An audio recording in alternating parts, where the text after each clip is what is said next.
Saya minta bantuannya Mas Sahrul untuk memimpin doa. Ya, sebelum memulai pembelajaran, mari kita berdoa dalam hati. Berdoa mulai. Doa selesai, saya kembalikan ke Pak Anies. Ya, terima kasih Mas Sahrul. Bismillahirrahmanirrahim. Assalamualaikum warahmatullahi wabarakatuh. Waalaikumsalam warahmatullahi wabarakatuh. Alhamdulillahirrahmanirrahim. Allahumma sholli ala Sayyidina Muhammad wa ala ali Sayyidina Muhammad. Baik, ini saya izin share screen dan izin untuk merekam kuliahnya nanti untuk arsip dan bisa dipelajari lain waktu.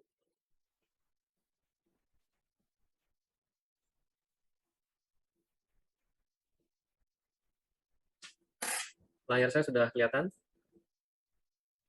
Sudah, Pak. Sudah, Pak.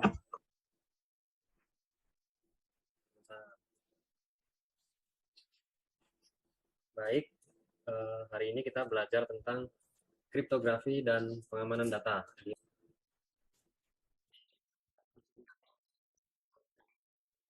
Ada 3 hal besar yang akan kita bicarakan. Yang pertama, konsep kriptografi, kemudian contoh kriptografi dasar, Caesar Cipher, Wigner Cipher, dan konsep algoritma public-private.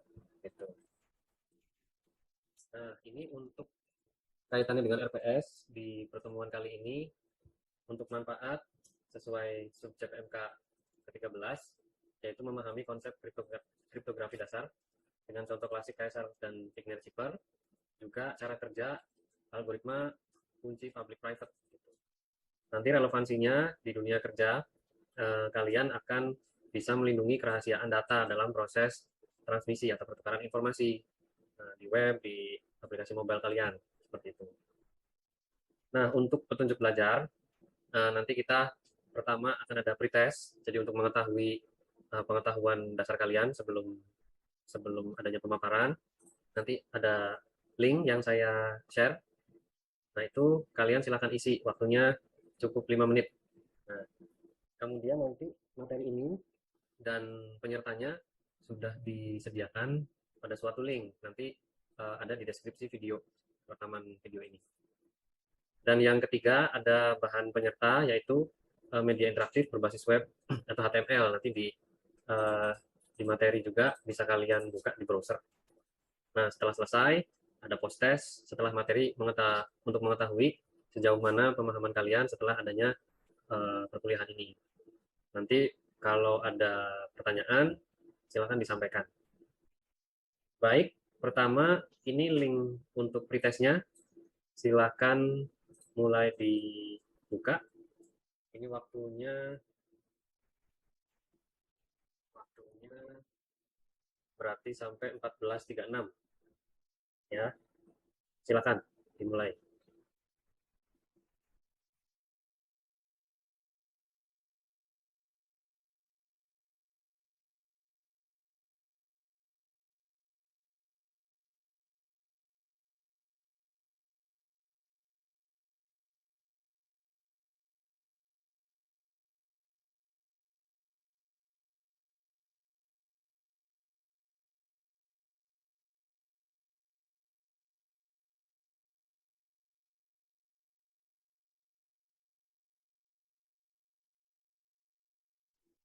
Baik, waktunya cukup. Kita mulai masuk kembali ke materi. Itu hasil dari jawaban kalian langsung tampil ya di formnya itu. Saya izin share screen lagi.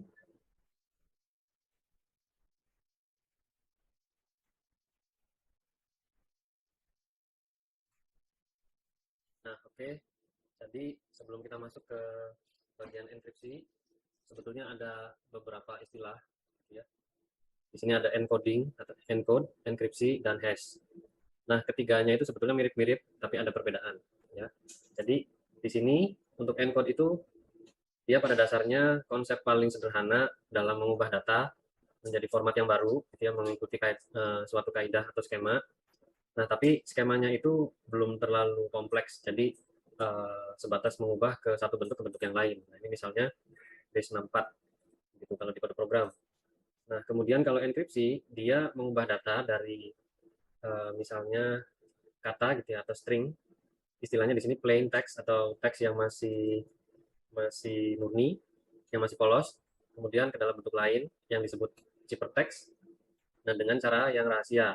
Ada algoritma tertentu dan ada parameter gitu ya. Jadi di prosesnya itu lebih kompleks dari sebatas encoding. Kalau encoding itu bahasa sederhananya sebatas menerjemahkan gitu dari satu bentuk ke bentuk yang lain. Nah, untuk enkripsi ini yang sederhana, jumlah karakter outputnya biasanya sama dengan input gitu. Nanti ada di materi yang setelah ini. Nah, kemudian enkripsi itu bisa dikembalikan ke kondisi semula, yaitu dengan proses sebaliknya, istilahnya decrypt gitu ya, atau dekripsi. Nah, jadi enkripsi ini disebut reversible, artinya bisa dikembalikan ke kondisi semula. Maaf, suara saya bisa terdengar ya, Mas Faldi? Bisa ya? Oke. Nah, ini misalnya AS256. Nah, kemudian yang ketiga, hash atau hashing. Ini pengubahan juga dari data awal ke format yang lain, tapi hanya bisa satu arah. Jadi kalau enkripsi itu dua arah, bisa dikembalikan. Kalau hash itu satu arah, begitu. Nah, adanya hanya mencocokkan. Jadi sebetulnya ketiga proses ini tuh erat kaitannya dengan matematika, gitu ya. Nah, dan hash ini biasanya outputnya konsisten. Artinya kalau tadi enkripsi, inputnya misalnya 5, outputnya juga akan 5, gitu ya. Pada enkripsi yang sederhana. Nah, kalau hash, dia outputnya konsisten. Meskipun inputnya jumlahnya berbeda-beda, outputnya tetap sejumlah elemen yang sama. Nah, di sini ada contohnya MD5 dan Bcrypt. Nah, meskipun ini keduanya sama-sama hash, tapi punya kekuatan yang berbeda. Gitu. MD5 terus SHA1 itu dianggapnya sudah tidak relevan dipakai. Sekarang itu yang modern yang dipakai adalah Bcrypt. Nah, contoh penerapan enkripsi di kehidupan nyata ya, dan yang dekat dengan bidang kita yaitu TI, di penggunaan SSL gitu, di domain, alamat domain web ya. Jadi web yang modern itu rata-rata sekarang sudah pakai HTTPS, bukan lagi HTTP.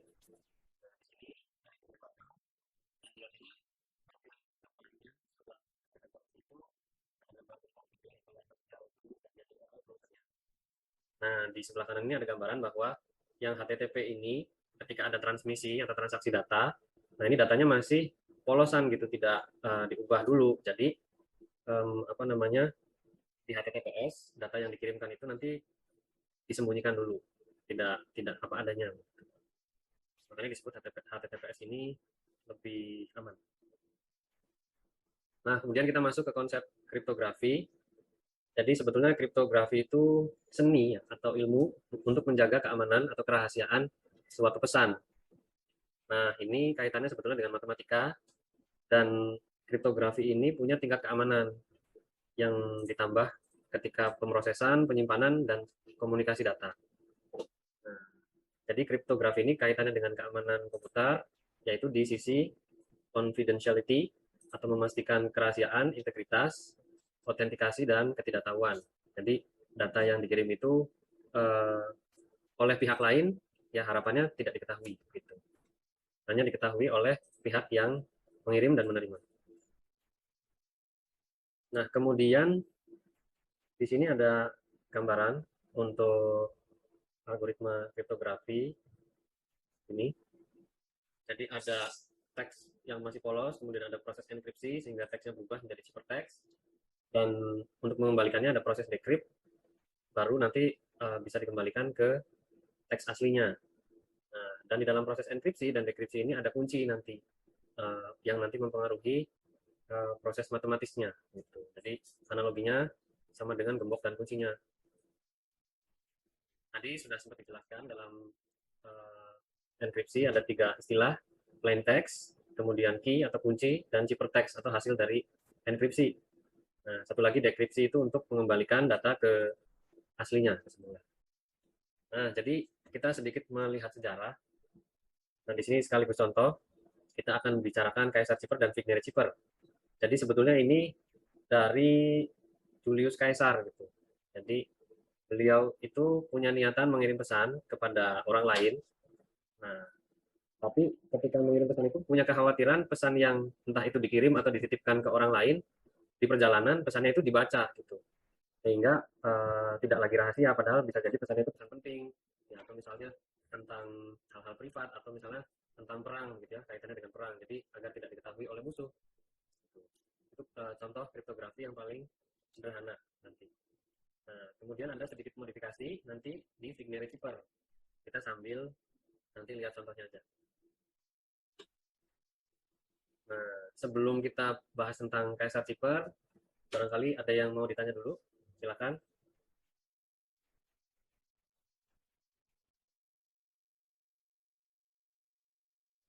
Ada yang mau tanya tentang apa yang tadi sudah disampaikan?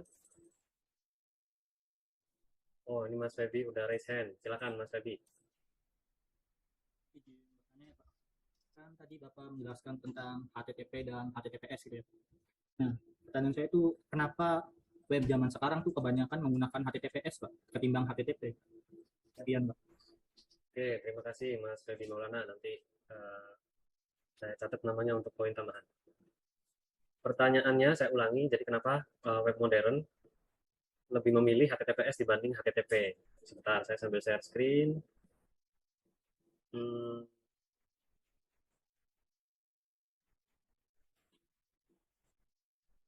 Oke, nah ini kita agak mundur ya. Ini kita lihat modul latih mata kuliah keamanan komputer. Ini kalau nggak salah di praktikum kelima. Ya betul, keamanan. Praktikum kelima tentang ARP poisoning. Waktu itu kita sempat mencoba software namanya Cain Enable gitu ya, buat melakukan sniffing atau mengendus, istilahnya kita nguping gitu, nguping suatu transmisi informasi. Nah di sini dengan Cain Enable ya, di bagian ketika poisoningnya sudah aktif, artinya dalam suatu lingkungan jaringan itu istilah poison itu kan racun ya, diracuni. Jadi apa namanya, di jaringan itu, bentar saya share screen yang bagian lain. Sini layarnya kelihatan ya. Jadi dalam satu lingkungan jaringan, katakanlah jaringan lokal gitu ya, di situ ada yang disebut dengan ARP, tabel ARP gitu. Tabel ARP itu ibaratnya seperti daftar alamat, atau kalau zaman dulu itu seperti Yellow Pages gitu. Jadi kalau kita mau kemana, kita lihat di tabel ini alamatnya di mana, biar nggak nyasar. Nah, dengan dilakukan poisoning atau diracun gitu ya. Nah, yang tadinya tabel ARP ini datanya benar, di situ diubah di sisi MAC address-nya. Jadi misalnya A gitu ya, ingin mengirim data ke B, ini alamatnya berarti kan alamat 1 katakanlah, ini alamat 2. Nah, ini si C katakanlah sebagai sniffer atau orang yang nguping. Nah, dengan dilakukan poison itu dia memiliki alamat yang sama dengan target, dengan B gitu. Jadi ketika ada informasi yang dikirim aslinya hanya untuk B, tapi ternyata dia bercabang, si C juga menerima begitu. Nah, kemudian kita makanya di modul itu di sini sempat ada kelihatan ya. Nah, karena di sini hanya pakai HTTP, karena kita di lokal, sini kelihatan nih username dan passwordnya. Jadi tadi contohnya servernya di IP 10.027, klien di 25, username yang dimasukkannya itu kebaca di Cain Enable gitu. Nah, ini kalau HTTP saja. Nah, sedangkan kalau HTTPS ini nggak akan kelihatan karena dia pesannya itu atau teksnya akan diubah dulu, sehingga kalaupun ada orang yang nguping atau sniffer ya, atau istilahnya man in the middle, itu dia akan percuma, dia nerima data tapi yang nggak tahu data aslinya seperti apa. Oke, terima kasih Mas Febi. Ada yang lain yang ingin ditanya? Ya, atau kita lanjut dulu ya, lanjut dulu ke materi tadi Kaisar Cipher. Nah, jadi di sini Kaisar Cipher termasuk kriptografi klasik. Jadi konsepnya dia ada kunci atau key ya. Nah, ini untuk menggeser aja dari huruf alfabet yang ada 26 itu, kita geser. Misalnya seperti ini. Huruf A kita geser 3, maka dia akan berubah jadi D. Dari A 1 2 3 D. B jadi E, C jadi F, begitu seterusnya. Seperti itu. Nah, ini bisa kita cek apa namanya di file HTML yang ksr.html. Nanti kita bisa coba. Nah, kemudian di sini ada Vignere zipper. Nah, ini lebih kompleks dari sebatas yang ksr cuma menggeser aja. Nah, di sini misalnya data aslinya Vercel ini ya. Nah, ini pergeserannya cheese gitu ya. Cheese. Nah, nanti dia tinggal dilanjut nih, ini cheese. Kalau dia sudah habis dia dilanjut sepanjang data aslinya. Kemudian hasil enkripsinya seperti ini. Nah, oke, kita mau contohkan dulu.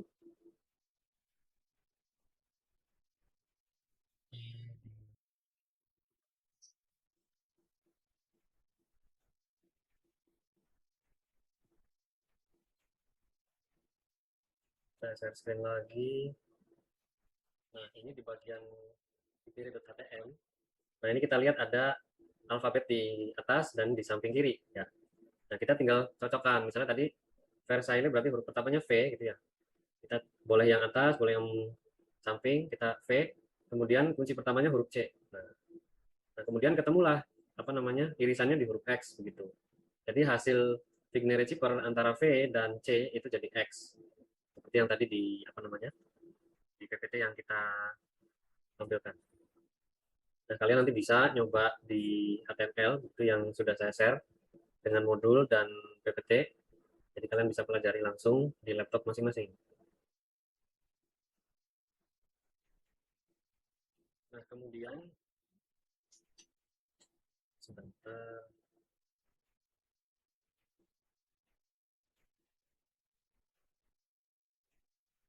Nah, ini kriptografi simetris atau yang klasik tadi, yang sederhana itu punya kelemahan.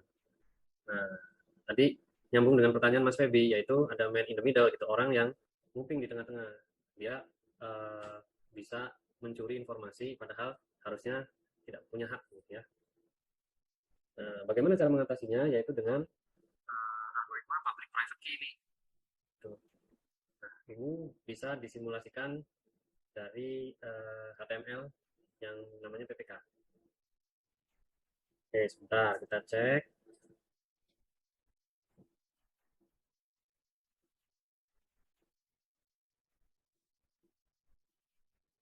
Nah, di sini di generate kunci public private ini kita bisa jadi sebentar. Kita bisa klik untuk sebelum mengirim data kita akan punya namanya dua kunci, kunci privat dan kunci publik. Kunci privat itu kita pegang sendiri, kunci publik itu boleh kita share ke orang lain atau pihak lain. Nah, oke, kita udah punya dua. Nah, kemudian kita copy public key-nya ya.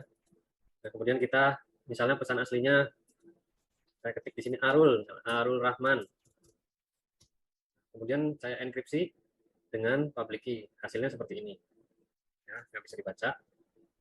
Nah, kemudian kita melakukan atau membuka pesan ini. Kita kan tadi mengubahnya dengan public key ya, dengan public key. Jadi kita mengembalikannya bukan dengan public key tapi dengan private key gitu. Enkripsi di sini private key-nya milik kita sendiri.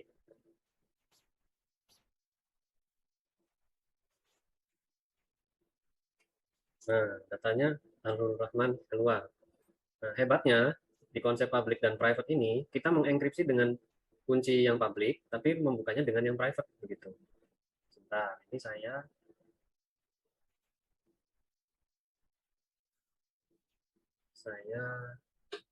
ganti slide dulu.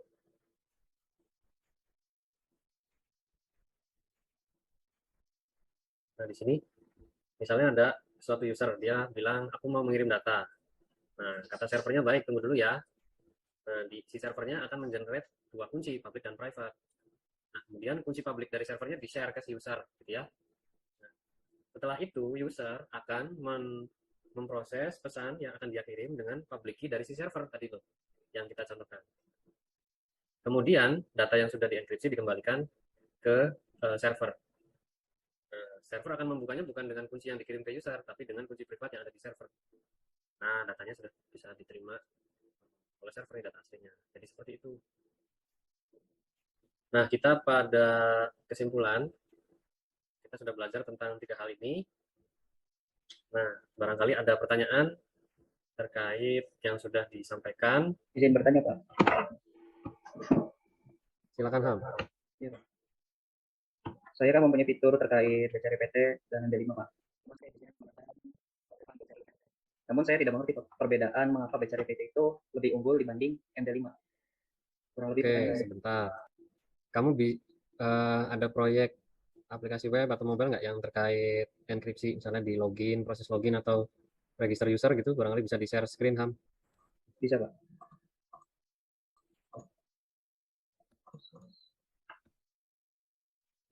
Oke, itu ada fungsi store ya, mungkin di situ bikin user baru ya. Nah, untuk Iya. bagian passwordnya di sana pakai Bcrypt. Nah, untuk yang kamu lakukan itu udah bagus. Sebentar, saya share screen alasannya.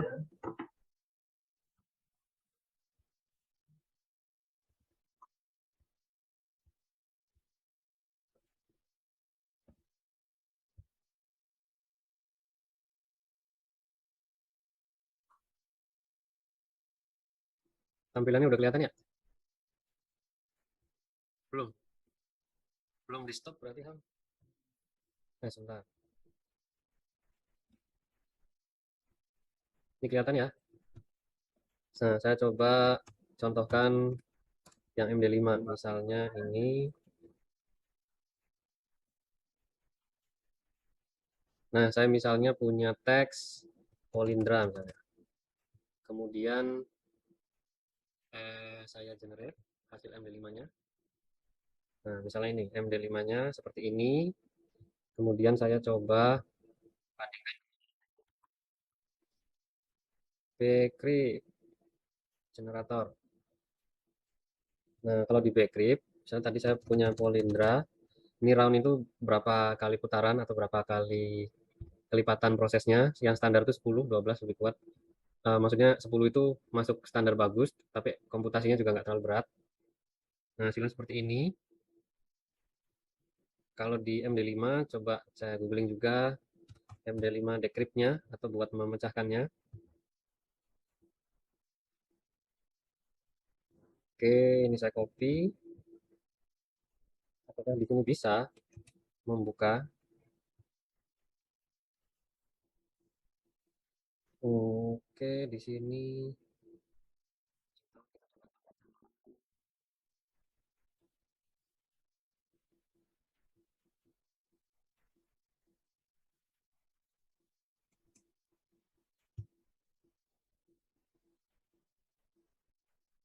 Wow, ini di sini bisa di md5decrypt.net.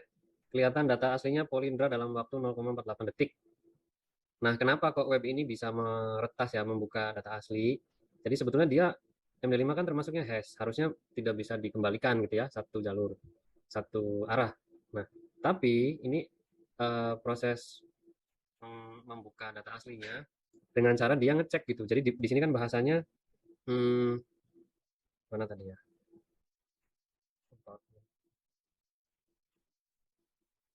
Jadi dia bahasanya itu punya ini ya tadi ya.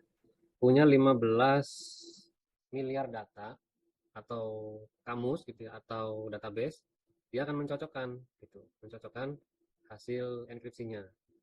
Di sini MD5 ketika di generate di proses hash yang jadi datanya seperti ini terus gitu. Ini misalnya 9A0 ya, saya ubah lagi. Datanya sama. Sedangkan untuk Bcrypt, ini misalnya kita sama katanya Polindra, ini belakangnya FC, saya enkripsi lagi, dia berubah gitu. Jadi DC, jadi 5O. Nah, jadi selalu berubah. Dia nggak bisa dicocokkan dengan kamus begitu. Dengan kamus atau database meskipun sebanyak apapun yang dia bisa lakukan hanya mengecek begitu. Karena dari sini tes yang jadi diuji dengan data lain, misalnya poli saja. Kita enter, nggak cocok gitu. Tapi kalau Polindra, nah cocok. Jadi ini ada proses matematis yang kompleks ketika enkripsi. Nah, untuk dekripsinya komputasinya rendah tapi datanya itu bisa dilihat cocok atau tidak. Nah, hebatnya orang matematika di sana. Barangkali ada pertanyaan lain. Terima kasih Mas Ilham. Hakim sudah sudah raise hand, silakan. Ya, Pak, ingin bertanya, kalau misalkan si plaintext aslinya tuh Pak dienkripsi secara berulang tuh Pak. Nah, itu tuh enkripsinya tuh dimasukkan kayak dikategorikan aman atau enggak tuh Pak? Terima kasih Pak. Oh, misalnya pakai MD5 gitu, tapi diulang-ulang gitu ya, berkali-kali. Nah, jadi pada prinsipnya ketika suatu algoritma kriptografi itu sudah dinyatakan lemah atau sudah nggak relevan karena tadi banyak pihak yang punya database gitu ya atau kamus untuk proses decrypt, meskipun diulang berkali-kali pada dasarnya tetap bisa dibongkar. Ibaratnya atau analoginya kalau kita punya rumah, meskipun kita punya beberapa lapis pintu, tapi kalau jenis kunci pintunya itu pakai karet gelang gitu ya, ya tetap gampang dibobol gitu. Meskipun pintunya ada 100 gitu, tapi semua kuncinya pakai karet gelang, ya pasti gampang sekali dibuka. Ada lagi yang mau bertanya? Ini karena waktunya juga sudah habis. Terima kasih banyak. Semoga bermanfaat. Nanti jangan lupa untuk buku post test ya, isi post test. Nanti hasilnya akan ditampilkan langsung setelah kalian menyelesaikan. Terima kasih banyak. Sekian dari saya. Mohon maaf bila ada kata-kata yang tidak berkenan. Semoga bermanfaat. Billahi taufiq wal hidayah. Wassalamualaikum warahmatullahi wabarakatuh.